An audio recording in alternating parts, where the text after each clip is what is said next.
One of the things when I do lectures or demonstrations, this is going to be a combination of things, is I encourage people in the audience, you guys, to not put total belief in everything that I'm saying. Meaning that if something doesn't resonate with you as being true, please raise your hand and present that to me. Now, most people don't do that. Most people just want to talk and they want everybody to go along with them. See, being self-taught and self-learned has a different approach. So I've never read a book. I've never had a teacher. I've never gone to classes. Everything I did to achieve what I have, the changes inside of me, the transformation over the past, say, 17 years, has been through me demonstrating, am I really connected to a higher wisdom? And if so, I should see my choices change. I should see choices that are producing more positive, loving, and progressive outcomes in my life on a spiritual level. What that means is there should be more moments of spiritual enlightenment that are coming to me. I should have more moments of being spiritually inspired. I should have an increased level of peace inside of me. Happiness should be growing inside of me. I should also see a reduction in mental anger. I should see a reduction in mental stress and anxiety and worry. I should see proof of the choices that I'm making, that the answers I can't say came from inside of my physical brain, that they came from somewhere outside of me. So that's what I was looking for. One of the things that I started off with, so I'm just going to share with you what I've learned for myself, is, does a higher power exist? Does God exist? And if so, if there's a higher power, not to put a definition, not to define it the way I was taught in my Catholic religion, but to self-discover the truth on my own. And so I started off saying, well, if there's a spirit inside of me, if that's true, how did it get created? Was it created in the image of some higher power? So I started off just with a belief that that was true. And then I started looking at, if there's a communication that comes from a higher power to me, if that's true, it's got to be different than the communication that's coming from my physical brain and my mental thinking. It has to be separate. And that was my starting point. My starting point was a self-discovery of knowing the difference between any communication that comes to me that I can say and prove to myself is different from answers that are coming from my mental intelligence. There should be different answers coming from my spiritual intelligence, if it's true. I then said, if I discover that it's up to my responsibility to use that information to change myself for the better. Don't listen to a book. Don't listen to what anybody else says. So here was my guideline to begin with, and this is what I'm going to ask all of you to do tonight. Only the knowledge that you spiritually experience is knowledge that I'm going to suggest that you have faith in.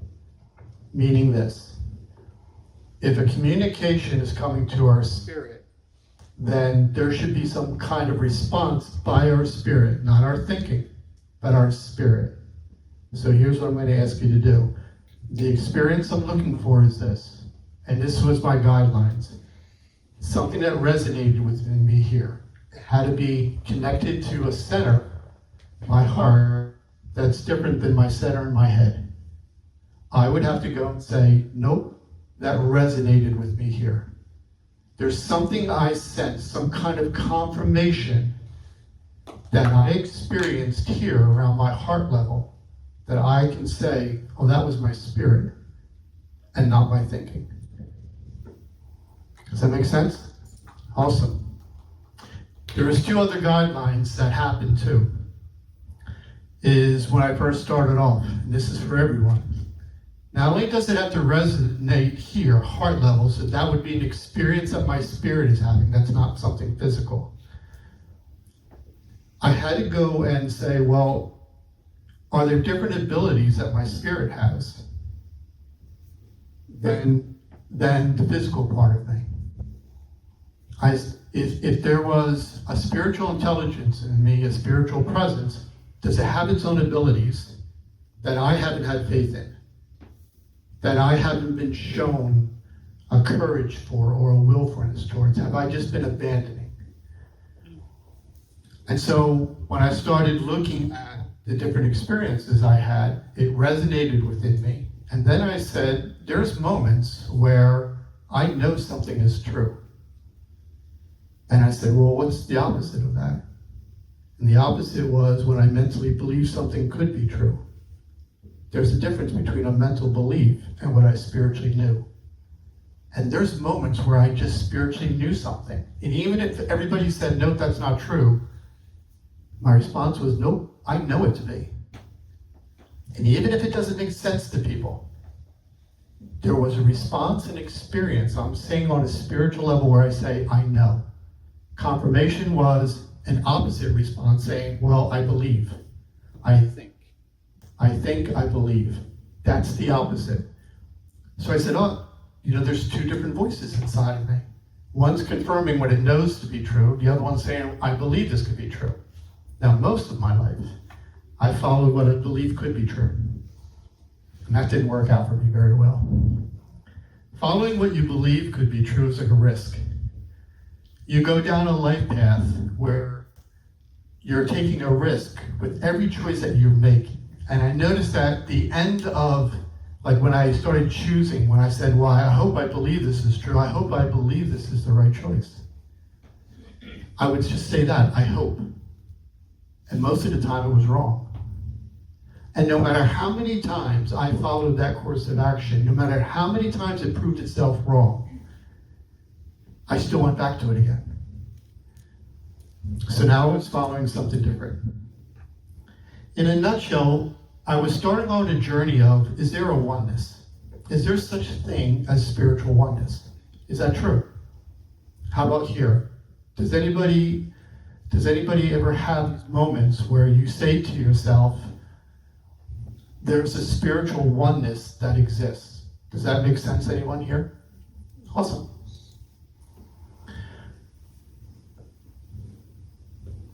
Did you ever take a moment out of your life, or what I started doing is taking a moment out of my life and saying, well, how can I prove that? What proof is that there's a spiritual oneness? I believe it could be, but what proof is it? And so I started on this road that was different than what I did before. I started not trying to understand a oneness, but I would contemplate it. Spiritual contemplation was different than my mental understanding. With your mental understanding, you're asking what your brain thinks. Spiritual contemplation is saying, God, can you tell me? Can you help me see how you see things? Can you help me know what you know? It was a different approach. Because if a higher power really existed, isn't that the approach you should take? Shouldn't you ask that higher power for help? And I noticed that in my life, most of the time, I didn't want help. That was my thinking. Don't ask for help. You're trying to prove yourself as better than others. Don't show people that you're weak. Don't tell people that they're right. Don't compliment people because it's going to make it look like they're better than you. There was like a competition. And sure, that's a philosophy that we can follow in life. But it never produced the evidence I was looking for when it came to a oneness. So I went back and I started contemplating. I started changing myself and saying, if God exists, if there's a higher power, then prove yourself. Answer this question. And I would say, can you explain how you and I are one? And it took me about a week. I'm doing this every day. And my understanding was there was a faith that I had to prove first. There was a faith where I was proving first, and I didn't realize it at the time, but I was actually asking for help. And in that response of help, in that plea for help, I was actually saying, but I don't want anything in return from you. I just want to know what you know. I don't want money for it. I'm not going to use it for anything. I just want to show a faith in you that you exist.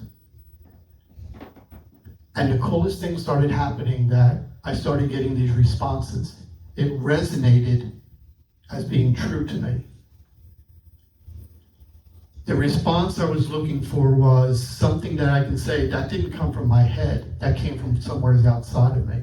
And the response was love. And I didn't understand it because nobody ever taught me about love. As I was going through this process, I realized how spiritually unlearned I was. How unlearned I was about my own spirit and about the power of love. Nobody ever taught me. There was all the people I ever went to for help. Nobody ever said, Rich, this is what love is. Let me just define it for you. So I asked this higher power.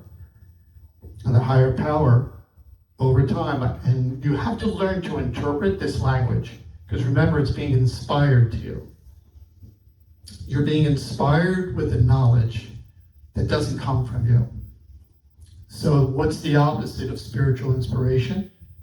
The opposite is mental thinking. That's the physical part of you. Two different answers, two different voices of guidance with two different answers to you. That was key, because that's what I'm looking for. If I can see the opposite of something, that's proof to me. So the response was love. The way it was explained to me was, love is the only power that was ever created that can manage and also encourage the oneness. So then I broke it down and said, well, what does that mean? And they said, well, for you, Rich, between you and me, there's a spiritual unity. That's a byproduct of oneness. Between you and other people, there's a harmony that can be achieved on a spiritual level. That's part of the oneness. People have the ability of making choices that produce the same loving outcome. That's a synchronicity of choices. And I said, and that makes sense to me. So then I said, well, how do I have more moments of being inspired to align myself with a oneness? And the response was, stop thinking so much. You're living in solitude. And the answer then kind of expanded after a while, where it was saying, like, I don't live in the physical world, Rich. I live in the spiritual world. I talk to your spirit. This is who you are. Stop looking at the physical part of you as you. It's not. It'll offer you insight. It'll tell you what it thinks, but that's not you.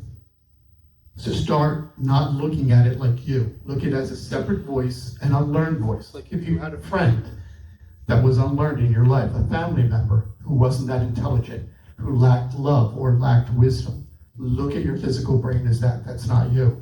One day, you're going to transcend.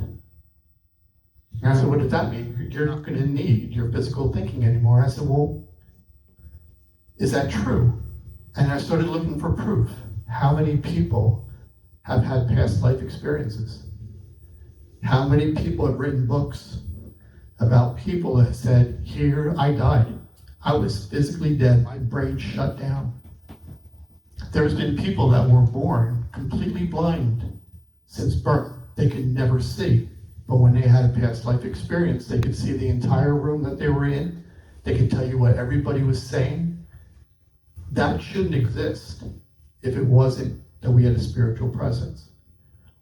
How many people do past life regressions and talk about your spirit being in other bodies? How many people have this ability where it's different, where you spiritually know something is true, it resonates within you here, but then you say, I'm mentally confused today, I live in mental torment, and you'll touch your head. It's two different sources. That wouldn't be true if there wasn't a separate voice. When you do mediumship and you're talking to people in spirit, which I'm going to demonstrate later on today, you have to shut down your thinking in order to achieve that communication. When you meditate, every single person who meditates, they'll say this: in order for me to reach a state of peace, and we're going to do this very shortly, I have to shut off my thinking. You're opening up a passageway, a pathway to who you really are, to a communication that comes to you through, ready? Inspiration, not mental thinking. The process of spiritual inspiration is a separate communication. It's a separate pathway between you and a higher wisdom. That's what I was learning for myself. My job was to practice this every day and start to show faith in it, to disregard what I was taught, that my thinking was a source of wisdom. Remember, for the longest time, I would go on a little journey and say, how often does my thinking not turn out in a positive way? And so I asked that question to this higher wisdom. I said, well, can you explain to me our mental thinking? And the higher wisdom said, absolutely. Do you know that your thinking isn't aligned with love? And I said, really? And so when you look at the process, how often in moments that were challenging to me in life, my thinking process said, I want you to deliver your words in an angry way. I want you to deliver your words in a hateful way. I want you to deliver your words in a way that's going to make somebody feel guilty or shameful, or I want you to be demeaning to them. I want you to deliver your words in a way where it's punishing, where you're threatening something. And I listened. And I said, you know what? It's right. There really isn't a separate voice. And maybe that's how we were all created, to show faith in one of the two sources, one of the two voices. Maybe that's what life is all about. Maybe it's not about money or your profession or what kind of job you have. Maybe it's about a spiritual success. And every single person has the same choice to make. Which source of guidance are you going to use? Has anybody experienced what I'm saying? Does it make sense to you? Like how often your influence to deliver your words or actions in a harmful way to someone, to be threatening, to be controlling over them. And yet we want to say that we're loving. We know there's a part of us that's going, that's not the loving thing to do. But we don't have faith in it. And we listen to our thinking as like it's some kind of intelligent source. And remember what we were saying earlier. Love is responsible, the only power responsible for better relationships with people, and increased happiness and peace and tranquility and enlightenment and inspiring moments within ourselves, and a synchronicity of choices. If we all just follow the loving thing to do, if that's what we align our choices with, the outcome is always the same in every single person's choice. To me, this was all proof that God exists and that we were all here to align ourselves with a success where we put our spirit first. So in a nutshell, I was learning to become more of what I already was. I gave up trying to acquire more of what people make. Jobs, a profession, people are responsible for that, not our creator. Money, a nicer house, cars. One of the things I noticed most about love was that, and something that it was acceptable to my thinking process to influence me to do and how successful it was, is this. The one thing that hurt my relationships the most. A violation of somebody's free will. It taught me to violate people's free will. It told me it was acceptable in our life to be controlling, to control situations and people and circumstances, even if it means harming other people or being corrupt or being deceitful or exerting some kind of fear or hatred. It was acceptable towards other people. And I violated their free will. And to me, when I look back at what unconditional love is, that's the main law. You never, ever overstep your boundaries and violate somebody's free will. And yet that's what I was doing. My thinking process was wrong. So I said, I'm going to stop it. And so I learned to shift my faith towards something that I spiritually experienced. And I learned abilities to rely on that only my spirit had that my physical part didn't have. Let's do this for an experiment. Close your eyes and put yourself in a state of peace.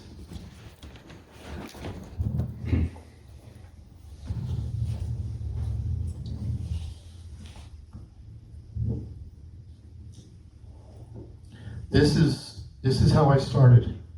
This was my process when I first started. This is how I self-discovered so much wisdom that I used to change and transform myself, to master myself, to transform my life, to make me more spiritually centered. So you're in a state of peace. Now I'm going to ask you to go deeper.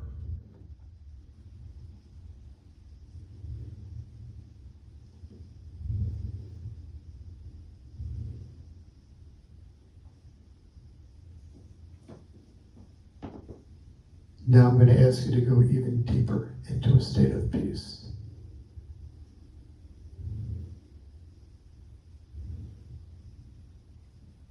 Really let yourself go and go deeper.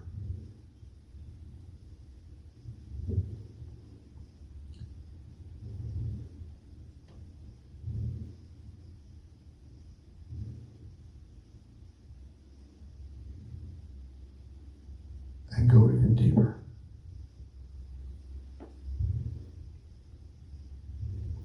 Stop and open your eyes. I'm going to ask you a question. How many people here got to a state of peace and then went to a deeper state of peace? Just raise your hand. Awesome. What part of you had the ability to know that you were switching to a deeper state of peace? It wasn't something you could physically see. What ability did you demonstrate that you could tell the difference between I'm in a state of peace, oh, I just dropped into a deeper state of peace? And if you did it again, what ability did you demonstrate that you could sense, I said the word, that you went into a deeper state of peace? That ability is an ability of your spirit. It's your awareness. It's what you could sense. It wasn't something you physically saw. You had the ability to sense and be aware of some kind of change within you that you'll say, I know is true. That's not a physical ability. The opposite of that, the opposite of what you spiritually sense, is what you physically feel on the outside. What you physically feel on the outside is different than what you spiritually sense on the inside. When I meditate, or sometimes if I go to a spiritual place, and now just when we were doing this exercise, I start feeling like a pulsation, and I feel like I'm like being a little rocked. But so it feels, I have a physical sensation. Correct. So your spirit can influence your physical body. Yes. There is a rhythm that you were demonstrating. You're saying, I'm picking up on a rhythm. And physically, your body's reacting to that rhythm. Yes. Spiritually, you can elevate yourself on an energetic level and heal your physical body, 100%. Yes, two different things, right? So let me ask you this question. How many people were able to reach a state of peace? And when you did that, can you tell me what part of you demonstrated the strength to do that? So you put yourself into a state of peace. In order to get that state of peace, would you say that your thinking started shutting down? Did you shut your thinking off? What part of you demonstrated the strength to shut your thinking down? If your thinking process is from your physical brain, what part of you said, I have the power to shut it down? That was your spirit. Do you know the strength that you demonstrated? That was the will of your spirit. That's different than your physical strength. There's an opposite. The strength inside of you is the will of your strength. Do you know in most people it's very, very weak, like extremely weak? How you can tell that your spiritual strength, how I could tell my spiritual strength was very weak in the beginning, is the amount of time I could stay in a state of peace before returning to my thinking. When my thinking clicked back over, that lasted for 30 seconds, which is all it did in the beginning, 30 seconds. If it switched back over in 30 seconds or a minute or 2 minutes, that means the strength of my spirit was so weak that my mental strength, my stubbornness to get life the way it wants was stronger. It made sense if I've been nurturing its strength for the past 40 some years of my life, and I gave it the strength that it never should have had. So I started seeing evidence that the will of my spirit was weak. It also made sense to me how often I knew the loving thing to do, but my thinking influenced me to be unloving. That was also a demonstration of my weak spirit, that I couldn't do that. Another demonstration of my weak spirit was as I started growing, I could hold on to this state of peace for longer and longer periods of time. That was proof to me that my strength was growing of my spirit. My willful strength was growing. I had the ability to grow the will of my spirit. That transferred into my life. That I now had the strength to align myself with choices that were meant to produce a loving outcome. The other cool thing I learned from all this is the state of peace was a reward. That reward was created for me to spiritually experience. So it's a spiritual experience, the state of peace. That's different than mental torment or mental confusion or mental chaos. When I achieved a state of peace, that higher power I was connected to, I asked, I said, why did I experience that? And that higher power said, Rich, I created that. This is my way of guiding you in the right direction to find me. If you want to be more spiritual, I put you in a state of peace to lay out the path. Now you know to continue on. There's more to it, but this is the first stage. It was a reward that I created. It's not something that people make. It was created. Now this is true about all people. Every single person that quiets their thinking, no matter when you do it during your day, a state of peace will be your reward. When you do that, here's what you just did. Here's what I learned I did. I put myself back in harmony. There's a unity that I reinstated. Meaning this, we were never meant to, it was never intended for us to do life alone, but we were given the option. Remember, love, if love is God, if love is our creator, if they are both connected, if they're synonymous, and our thinking has demonstrated to influence us with a life that love is not a part of, influences us to make choices that's not aligned with love, And that's what I'm learning, is that that's a life of solitude. I'm on my own. And that higher power goes, go right ahead, Rich. Go live life by yourself. Let me know how it works out for you. When you're done messing around and failing, when there's a lack of harmony in your relationships, a lack of unity, a lack of peace and tranquility inside of your life, when you don't have a lot of moments of personal enlightenment or personal inspiration, when your viewpoint doesn't shift to a more spiritual one, a higher viewpoint, a higher perspective, and you stay with your mental viewpoint and a mental perspective, when you're done messing around, then come back to me and I'm going to show you that I always intended life for all people to be at one, to do as one. There's a coexistence. So let's do another experiment to see if it's true or not. When you go and you put yourself into a state of peace, we're going to shift into something different.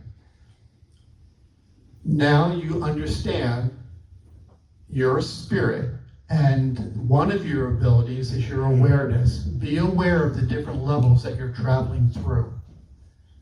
Be aware that your brain is now shutting down. And a harmony is about to be recreated. It's about to be restored between the physical and the spiritual. They're back in harmony. A state of peace is a reward to let you know you're back in harmony. So ready? Put yourself in a state of peace. Be aware of your process.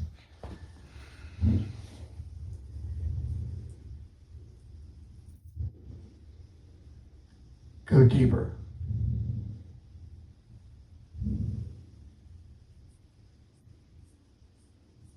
Go even deeper.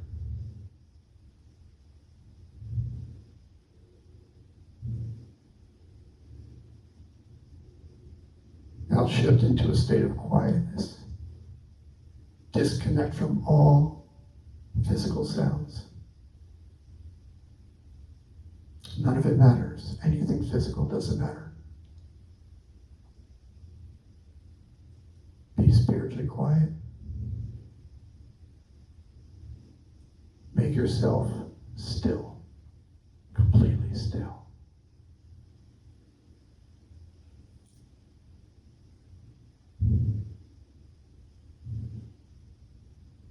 In this state of stillness, be aware of your life and all the people connected to it.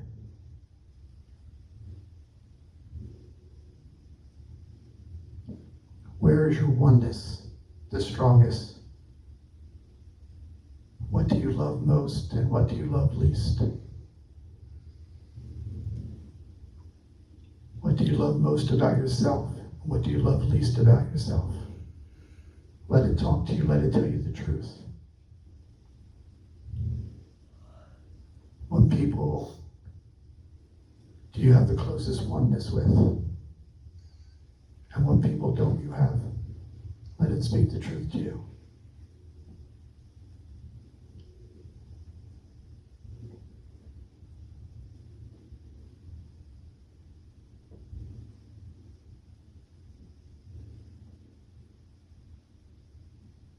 Stop. Open your eyes. When you're looking for a voice of inspiration, one of the paths I had to learn to choose for myself is to give up soul control and soul ownership over my life. And when I did that, I learned to shift back into this coexistence that you guys just try to experience. We never were intended to do life on our own. Stop doing it. Your life will not progress. The level of personal suffering when you try to do life on your own and you try to control situations to get what you want in the way that you want and people, the personal suffering will continue. When you learn to give over soul control over your life and soul ownership over your life, you're accepting help from a higher power, your creator. And you're saying, please, can you help me? When you do it properly, you will be told what you love most in your life and what you don't. You will be shown who you're meant to share your life with and who you're not. It won't be what you mentally want. It'll be what you spiritually need. Two different things. Remember, and that's proof of the two different intelligences and answers within us that we have an opportunity to choose from those two things. It gave me an insight not to be foolish in my life anymore. There was many people that I wasn't supposed to be friends with. I was just supposed to be friendly with them. I wanted to be closer to them, but it just wasn't there. I had to learn to accept that those aren't the people that were meant to add to my life at the time, and surrender myself to a different path where the right people were meant for me. It wasn't my choice. This is part of learning how to surrender soul ownership over your life, to get back to your partnership and your coexistence that you were born into, and learn how to accept it. And also, too, there were certain things that I had a love for. I had to recognize there were certain things I had a oneness with. And I had to learn to accept that, too. This is where faith comes into play. Faith is part of the will of your spirit, to show faith in a guidance that comes through your spirit, that comes from a higher power. Did anybody receive anything when you did that? Did it enlighten you in some way? Were you able to get connected to certain people or certain things about yourself that you needed to change or you recognize? And if so, if that's true, you just had a spiritual vision. That's different than a mental illusion. That's different than your mental fantasies. Two different things. If it wasn't true, you wouldn't have those two different things. They would just be one. And again, you're seeing the opposites. And so that's why you're looking for spiritual visions. When you learn to surrender to abilities of your spirit, you can envision on an energetic level what's true about yourself and everything you're connected to, and also how to make a choice not to proceed further with things that aren't energetically right for you. You're envisioning. So if you had a vision, or you envisioned certain people or certain aspects of your life, that was a spiritual experience. Know the difference. Spiritual experiences are connected to love. Mental illusions and fantasies aren't. Two different things. Can anybody share an experience that you had? Yeah. Not right this second, but sorry, you just kind of helped me grow my perception of what happened this afternoon. Being in Belleville Park with all the cherry blossoms and feeling very frustrated because the people we were with, we were on the opposite ends of the park. Yeah. And you're saying all this, and I'm like, oh, but, she heard me go, this is a nightmare, how many times? And then, I'm sorry, you're hearing me like crash out like this. And I wasn't upset that, that there, I was upset that there wasn't good planning and that we showed up on a very busy day, but I realized I was more worried that the person who planned all that, was gonna feel let down. Yeah. Right? Like, that he ruined an experience for, the whole family, right? So, I'm sitting here listening and saying, okay, and I wouldn't say I'm spiritually learned, but I've been learning for many, many years, as you know. And I'm like, well, why do these struggles still happen when I know it's my mind and I know it's not where I want to be and I know that I'm actually surrounded by love and I trust you're going to get here on time. I trust, and I really am sturdy in that trust. But then I see what you just said about the people we're meant to be with. Yes. It kind of gave that opportunity. He kept saying, why aren't you walking with me? I came to here so we could walk together. And I'm like, I'm going to talk to my son and blah, blah, blah. And then the moment he asked, I was like, nothing was ruined. I had it created that opportunity. Correct. For, the spirits say, yes, still love your mind and your physical body. You're in it for a reason. At the same time, the struggles, I think, create those opportunities for the spirit, for us to choose. For us to choose spirit over. Control is a big thing. Yeah. So let me just share a little bit. How many people have had that experience where you're trying to control people or situations or life to unfold the way that you personally want? And if nobody raises their hand here, you're full of crap. Right? We've all had it. We've all experienced it. Properly interpreting that is key. You want to learn how to interpret by using the ability of your spirit to be aware. That was my thinking. That was trying to influence me. Remember, you're not physical, you're a spirit. It was offering its influence, going, Rich, here's what I'm going to suggest. You take my choice, which is to control this situation. When you learn to be controlling in life, and you do not accomplish, it starts off, let me just say, it starts off with a mental want, what you want to control. When you don't succeed, or when your brain says, I can't control the future in the way that I want, here's what you've experienced. Mental stress about the future. You got stressed out because your brain says, I can't control the situation to turn out the way I want. Mental stress. Let me share with you what it's not. That's not spiritual stress. That was mental stress. Now this is something I want to emphasize on the importance of giving up sole control over your life.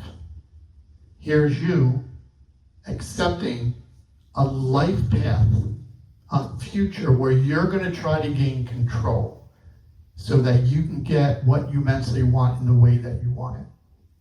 So you try to look at the future and say, here's how I want the future to unfold. But I can't control it the way I want. The response, mental stress, mental worry, and mental anxiety. Not you. Your brain's going, I can't control it, I'm stressed out. It's not going to work out the way I want. Go with anger. Anger is the same kind of response. You're trying to control, say, a person. And you want that person to respond to you or to speak or to do something that you start off going, here's how I want you to speak to me, here's what I want you to do, and you don't get it. Your brain responds with mental anger and influences you to deliver your words and your actions towards that person, violating their free will in an angry way. You failed. We failed. We listened. It was a choice. There's a better way. Mental fear. How many times in your life that maybe you had a sudden thought, a change of life, a change of profession, you knew, again, an ability of your spirit, you spiritually knew the relationship wasn't going the way it should.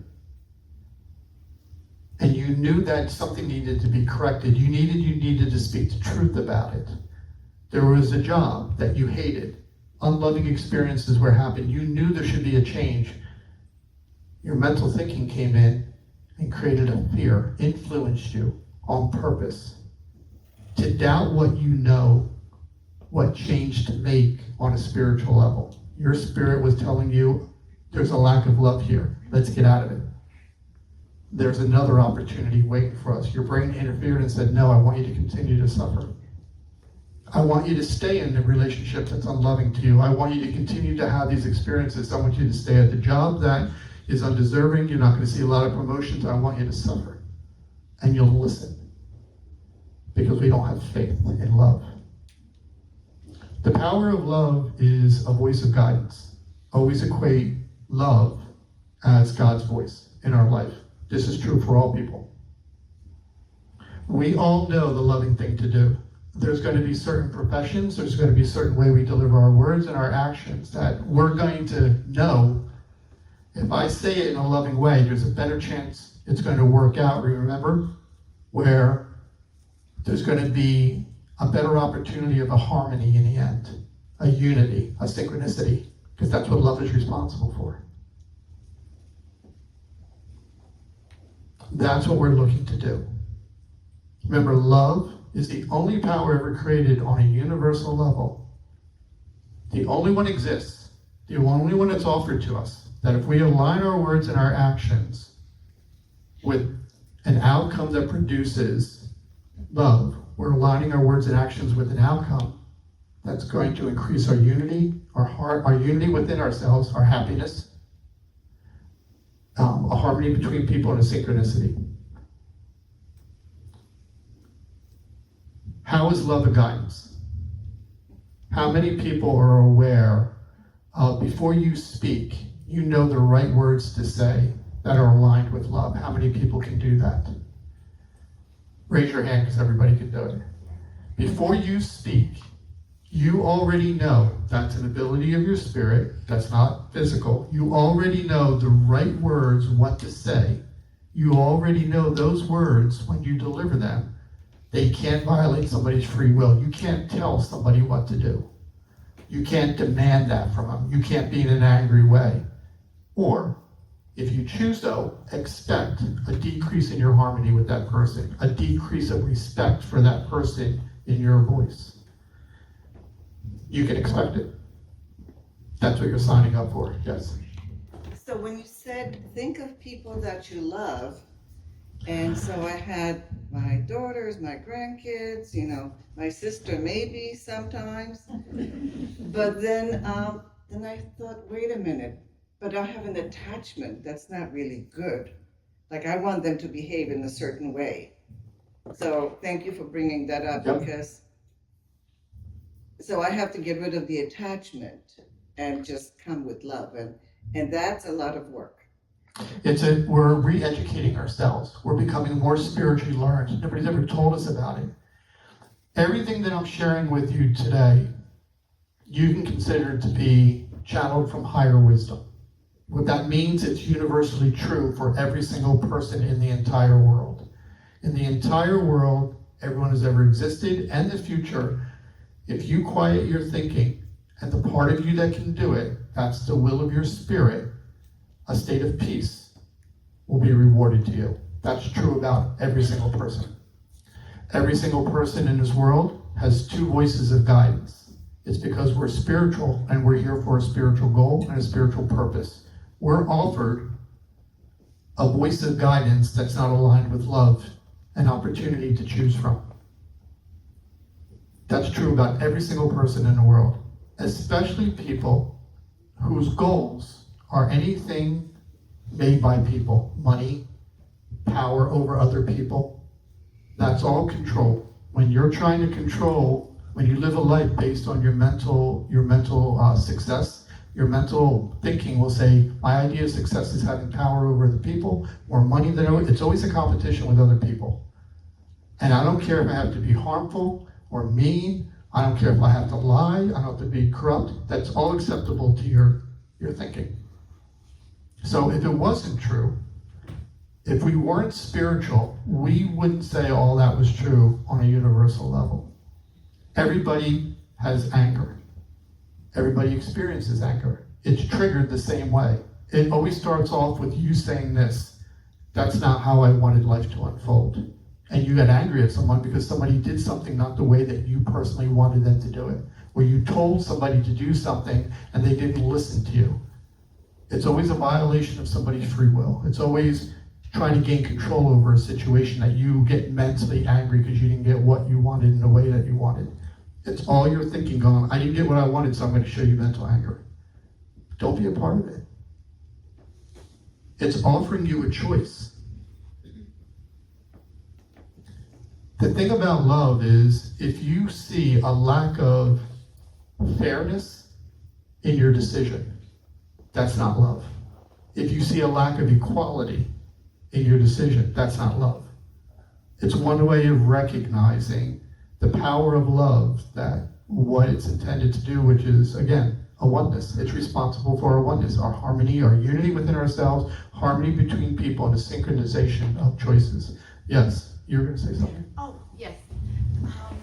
So when I heard you talking about love and then your experience saying about kind of controlling, Yeah. so I had a recent experience. Yeah. So I've been really into my peace lately. Yes. Not wanting anything to disturb it and how I can be in control of that. Yes. And I have a coworker who is very controlling. Yes. And I'm all peace and love now, but part of me just wants to do the anger thing and be like, oh, you know. Correct. And recently, it was such a beautiful experience. She's very condescending at times, and she does everything first. So like leaves very room for me, and I'm at the point where I'm like, well, if you're gonna do it, I'm just gonna sit back pretty. And this moment she came in and she's like, oh, thank you for doing that. And I'm like, what's our job? We share responsibility. And I think, and she's like, I know part of my that the work that I have to do is that I am controlling, and I apologize for that. And I am like all linguist because it was like my first time putting it to practice Yes. at a workplace, and it worked. So let's take what she said. So thank you so much for that story, and I'm going to just add on to it, okay? So love, right? So it was created with a certain purpose and goal that we talked about.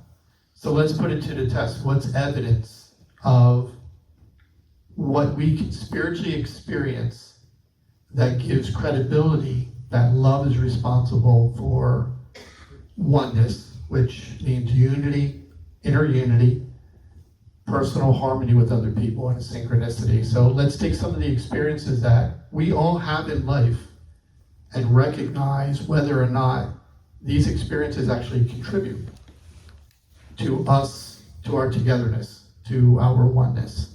So one of them, what she just said, is compassion. Right? You have a compassion that in your life, there's always going to be people greater than you, and there's always going to be people lesser than you. Accept it. On a spiritual level, on a physical level, there's always going to be people lesser than you and greater than you. When you're more spiritually learned, you're going to watch people that are spiritually unlearned have more moments of showing anger and being controlling. Watch it. Watch the people around you and how they were taught, how they were raised, and show compassion for them. They didn't sign up to have an education where our parents or our society or our religions taught us to control people in situations. Remember, you're violating the most important thing about unconditional love, their free will. We have to know our boundaries in life when it comes to people. Our Creator, God, however you want to see that higher power, is responsible for changing people. We were never given the power to change people. We can only inspire them with our own life. Inspire them with whatever wisdom and knowledge that we've learned for ourselves. Inspire them with that wisdom and knowledge and see if they use it to change themselves. If not, don't go any further, because you have no power to change people. If people aren't open to what you have to say, if they're not open to your words, if they don't have a respect for them, they're not listening. I don't care what you say. They're not listening to you. On a spiritual level, you'll do what she did. You'll invoke love, and you'll use some of the attributes. Compassion's one of them. You'll also, when you speak to people, if somebody is very controlling, speak the truth to them. Don't criticize them by saying, hey, you're controlling in life. Instead, turn around and speak what you've changed about yourself. Oh, I used to be that way too. And when I was controlling in life, what I found out is I was actually creating a distance between me and other people that I say that I cared about.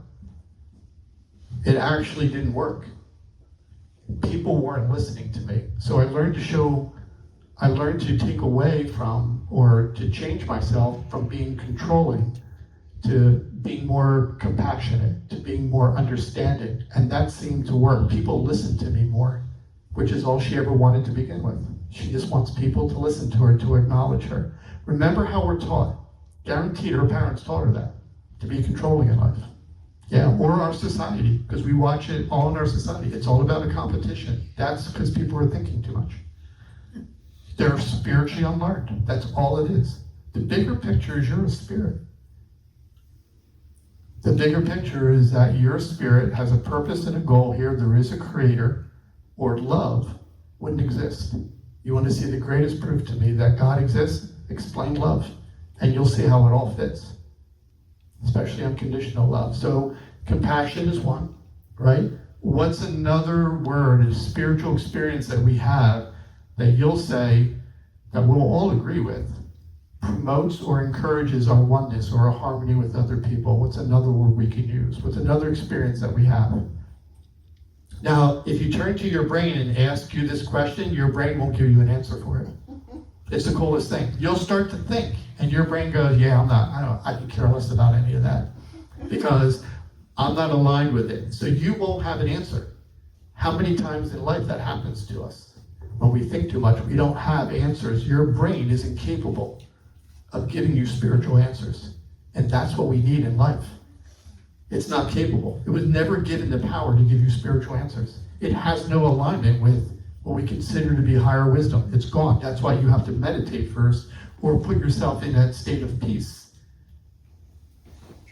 To be connected, to be inspired with knowledge that doesn't come from you. That's called enlightenment. So another word would be encouragement. When you encourage someone and you don't criticize them, you encourage people that there's a better way. How about empowerment?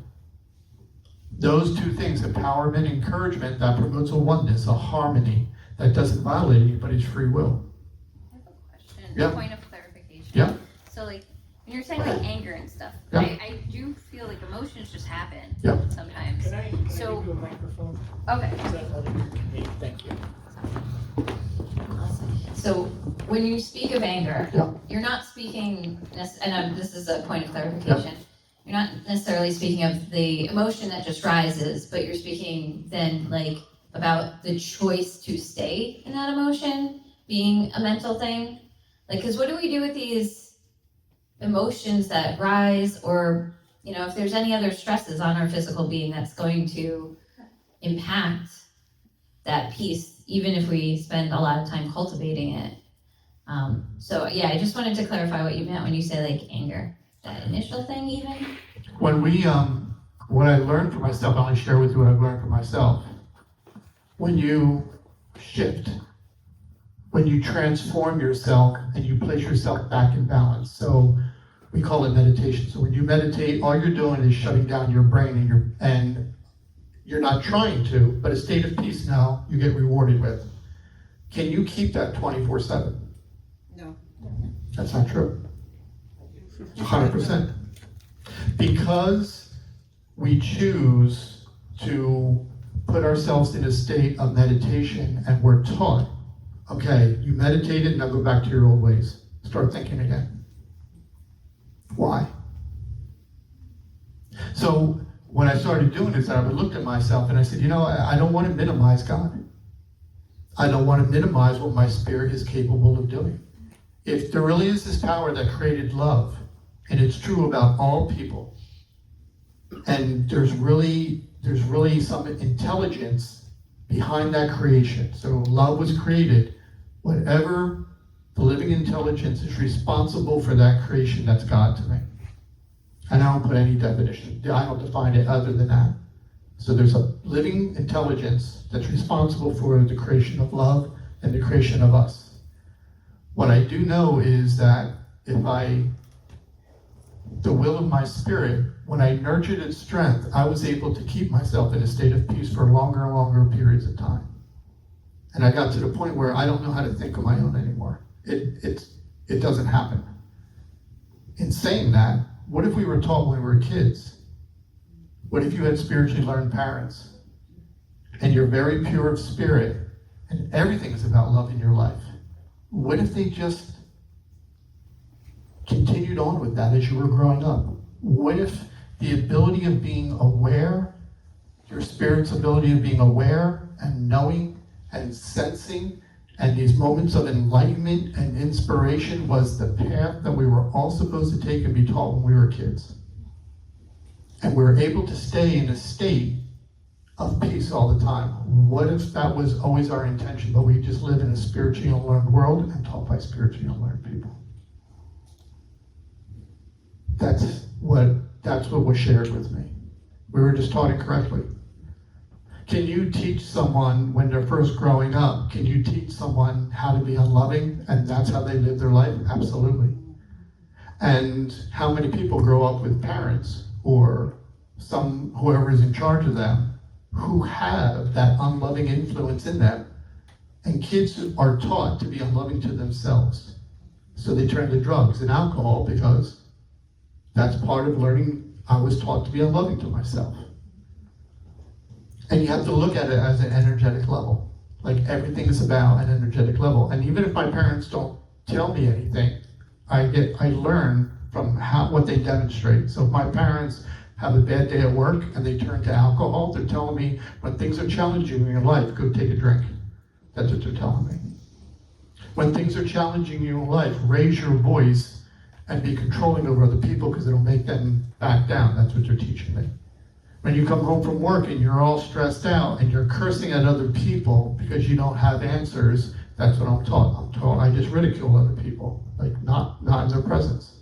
We don't realize on an energetic level what we're actually teaching our children. So when I say about don't minimize what we're capable of doing, don't let your brain tell you something that's not true. Whatever it is that you're thinking, it's the opposite. It's the opposite, especially fear. When you have a life and all of a sudden, like fear would be, I'm going to ask you in 1 second, but let's talk about just mental fear for a second and then we're going to take a break. And then I'm going to ask you this too. So mental fear, it should be, if what I'm saying is true, remember it starts off with what I want in life, what I mentally want in life, and then I'm going to try to control life and control people and situations to get to succeed in getting that what I want.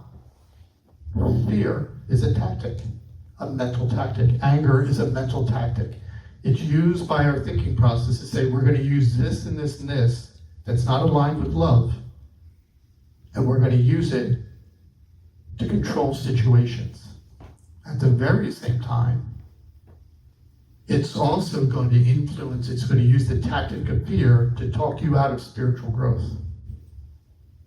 So, for instance, you have this opportunity, you're at a job, and you're not seeing a progression. The people above you don't recognize your talents, your gifts, what you're doing. You're around people that are practicing unloving ways.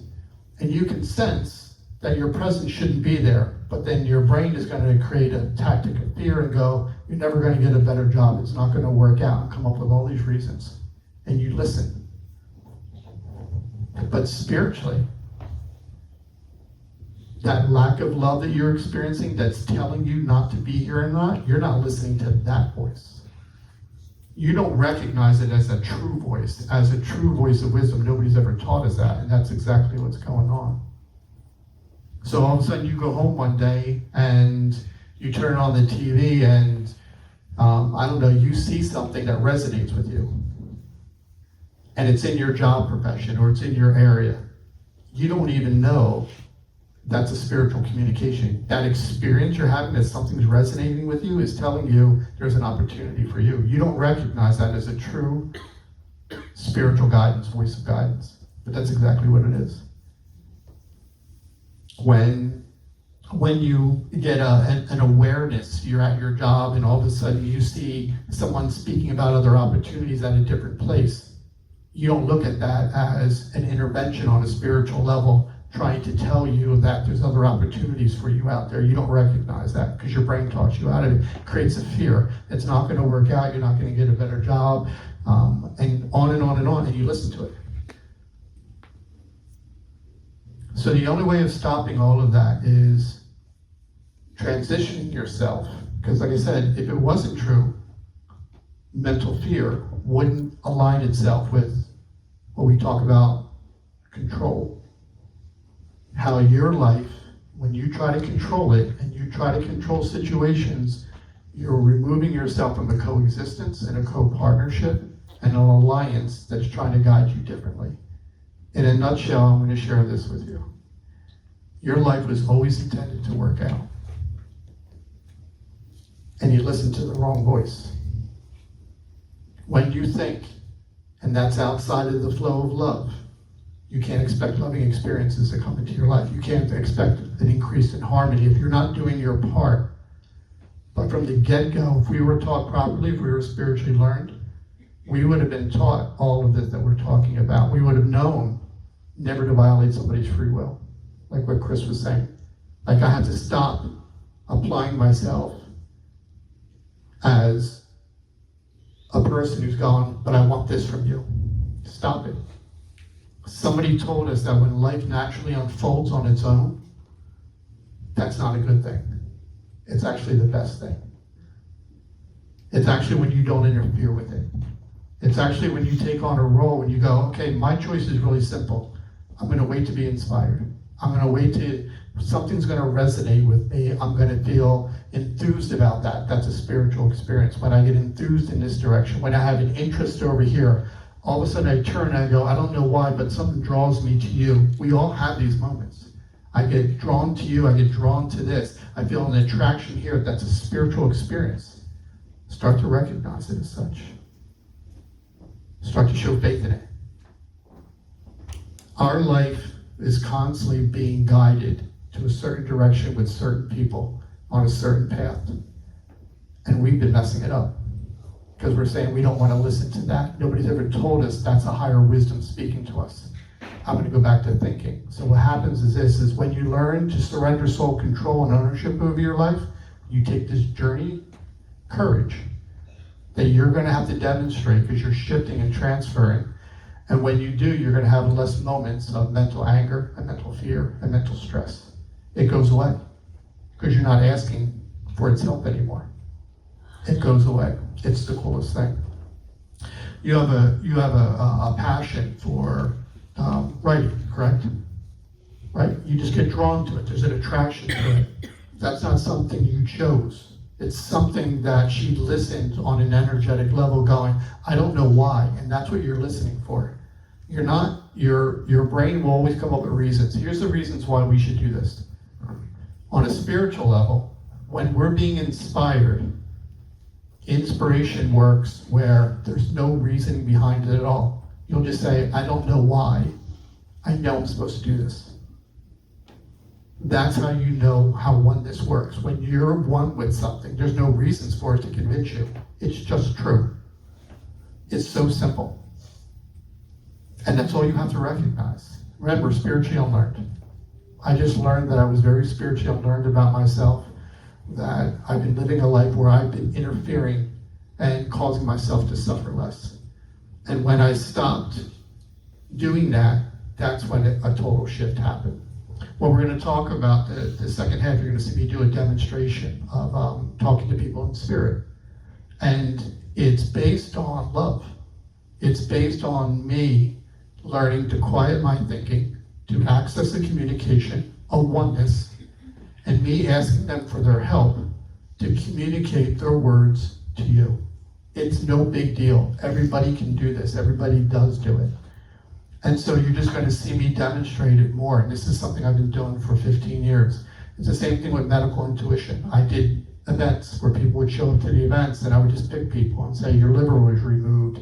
You had this problem. You had that problem. There was a heart attack connected to your father who's still alive. And I would just tell them about medical imbalances and that they had. And then I would share cures with them. And it was nothing more than me seeing evidence that when you shift to this communication of oneness, that's when you don't do life on your own. You're actually being guided, going, I'm just going to share with you what I know. And they're sharing with me what they know. I'm just repeating it.